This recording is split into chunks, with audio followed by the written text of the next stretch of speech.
So there were 20 questions which were asked from dermatology. I'm going to discuss all of them. Hello dear students, myself Dr. Maddineni Srinivas. Welcome to Crack Derma DrMSD. So watch this video till the end to know all the important points related to these questions. So first question is atrial fibrillation. Patient is on regular medication, now developing photosensitivity, skin discoloration and peripheral neuropathy. What this medication could be? If you have thought of the answer as Amiodarone, you are absolutely correct. Remember dear students, this is going to produce this blue-gray pigmentation over the face. Very important from exam point of view. Next is, what are the causes of polyneuropathy? Remember, HIV, alcohol, phenytoin, all of them can be associated with polyneuropathy. So 1, 2, 3 should be the answer. Among the ATT medications, not rifampicin, but it is isoniazid, which is going to interfere with the vitamin B6 metabolism and thereby going to produce this kind of a picture of polyneuropathy. So you can see here hepatotoxicity and orange discoloration are what are associated with rifampicin but not polyneuropathy. The next question, clinical features of the neurofibromatosis type 1. The examiner asking type 1.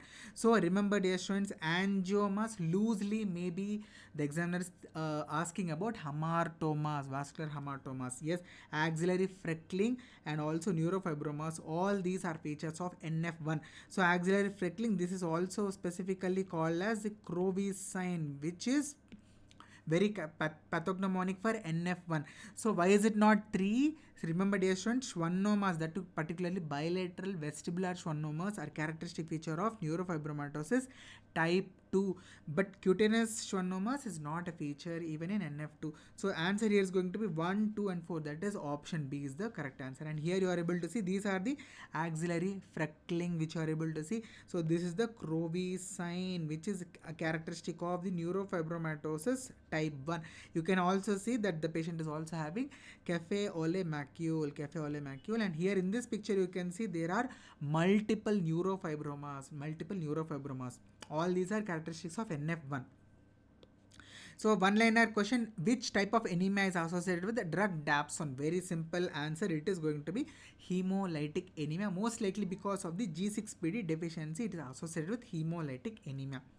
Next question, so this I have included just to tell you that in the case of this is a patient of immune thrombocytopenic purpura in which the answer is going to be high dose glucocorticosteroids and also intravenous immunoglobulins.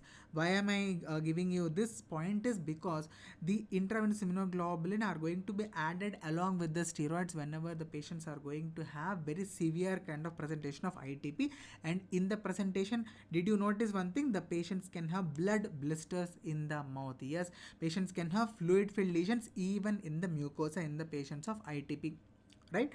This is the next question. You can see here the simple one-liner. Most common dermatological manifestation of diabetes mellitus, it is dryness of the skin, which is option A, xerosis.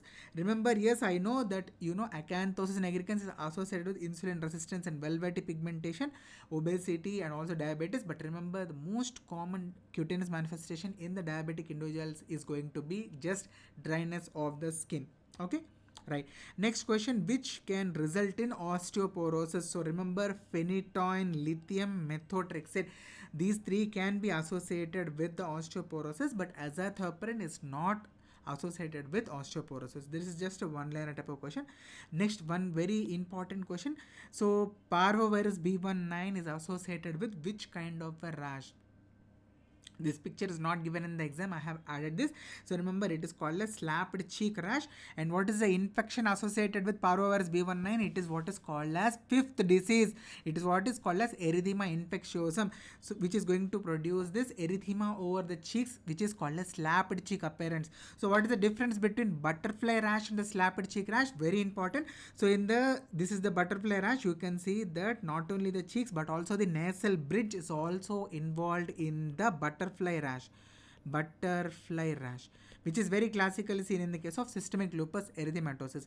Okay, the other rashes which were mentioned in the option, so this is the melasma like rash, that is hyperpigmentation which is present over the nose, usually followed by a patient having a joint pain and fever history, that is chikungunya. So this is what is called as a chick sign. Next, this is the Christmas tree rash, which is very classically going to follow the Langer's lines over the back, and this is characteristic of the pityriasis rosea. This is characteristic of a papilloscomus disorder, which is called as pityriasis rosea. So these are all the important types of rashes in dermatology which you need to know. So this is just a question which is asking about what are the infections associated with Bartonella. So remember, this is just a, we can say, flashcard type of question. Cat scratch disease associated with Bartonella Hensley, trench fever associated with Bartonella quintana, Carrion's disease associated with Bartonella bacilliformis. Remember, this disease is actually a parasitic infection. It is not even a bacterial infection. So answer here is going to be 1, 2 and 3. The causative organism and the vector of scrub typhus, very important. Scrub typhus in the skin can produce this eschar, which is a very classical lesion. Remember, eschar can also be seen in the case of the brown recluse spider bite. It can also be seen in anthrax, cutaneous anthrax. So here the exam is asking you causative organism, which is going to be the Orientia susugumishi and also the trombiculid mite, very important. So I will just give you a quick flashcard type of picture here. So Orientia susugumishi, trombiculid mite, especially the Chigger's vector, the disease is scrub typhus, which is also going to have the central nervous system manifestations. Rickettsia rickettsii, which is going to produce a Rocky Mountain spotted fever, is due to the vector tick. Rickettsia provazaki, epidemic typhus, body louse. Remember, the pediculus humanus corporis not only is going to produce the head louse infestation, but also it's going to be associated with the epidemic typhus. Next, even the trench fever is associated with the body louse, but here the organism is going to be Bartonella quintana. We have already seen this in the previous slides.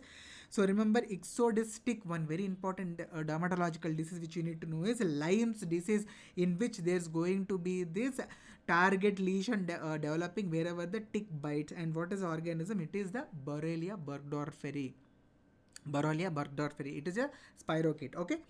Next is this question: pulmonary stage is seen in which of the following infections? So just remember, Ascaris lumbricoides and Strongyloides stercoralis.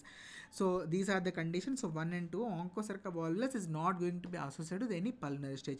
So why did I put this question in this particular video? Because Strongyloides stercoralis is associated with important condition which is going to be producing the urticarial rash almost involving entire body. Do you remember what is this? It is the larva currents. It is associated with larva currents. I hope you remember this. So next is this question: anti-RNP antibodies are characteristically seen in which of this connective tissue disorder? Remember, it is mixed connective tissue disorder. So this is again a flashcard type. So you can see here MCTD, anti-U1 RNP. Remember, Sjogren syndrome, anti-Rho, anti-La antibodies. Diffuse systemic sclerosis, it is going to be anti-topoisomerase or anti-SCL70. So remember, limited systemic sclerosis associated with anti-centromere antibodies. So very important from exam point of view. KFD, Kesnor forest disease, is endemic to, yes, it is southwest India. So it was actually seen in the Karnataka. One more question related to KFD. Remember, there is no eschar seen in Kesnor forest disease. This was also previous NEET question, right? Next question from paper 2: which of the following are types of the wound healing? So primary intention, secondary, tertiary, all these come under the wound healing types. That is 1, 2 and 3. There is nothing like quaternary in intention. So here you can see this is a flashcard type. You can take a screenshot and save it in your mobiles. Next is, which of the extra-intestinal manifestation of the Crohn's disease is associated with the disease activity? Remember, it is one-liner type of question. Eye complications, uveitis and iritis are associated with the disease activity. Are going to tell you disease activity of Crohn's disease. Very important. So remember, crushed or avulsed tissues, contaminated wound and also deviteless tissues all are categorized as untidy wounds. So 1, 2 and 3 should be there. Remember, no loss of tissue, if it is there, we categorize it as tidy wounds but not untidy wounds, right? Next is, STDs are transmitted by, very simple question, we can say direct contact. So these kind of simple questions will also be there in the examination. So right, next is, which of the following is true about measles? I hope all of you know about this. Yes, it is highly contagious, infectious in the face following the appearance of rash. In fact, Measles, remember the 4 days before the onset of the rash and also 4 days after the onset of the rash, the patient is going to be highly infectious. It is highly infectious phase. Next is infection usually confers lifelong immunity, and this is the basis for we giving the vaccination. Measles, mumps, rubella we are giving, isn't it? Right. It has low secondary attack rate is absolutely wrong. It has high secondary attack rate. In fact, it is almost 80 to 90%. So this is wrong statement. So 1 and 2 are correct statements. Option A is the right one. So here you can see very high secondary attack rate, almost 80 to 90%. I am coming. Yeah, it is 80 to 90%. Right. Right.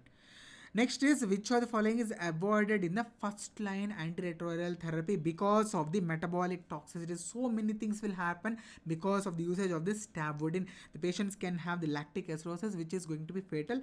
There can be lipodystrophy and also hyperlipidemia. So all these are very important, because of which we are not using stavudine as a first line agent.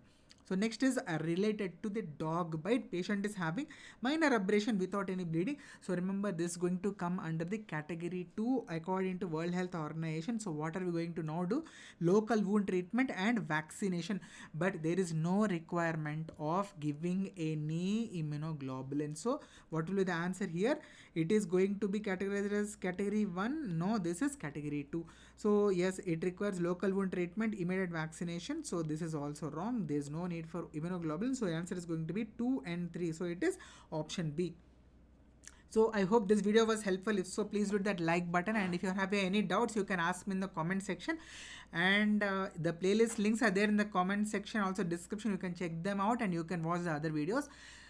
So happy learning. All the very best for your examination. Sarvam Sri Krishna Sarvejana Sukrabhavan. Bye bye.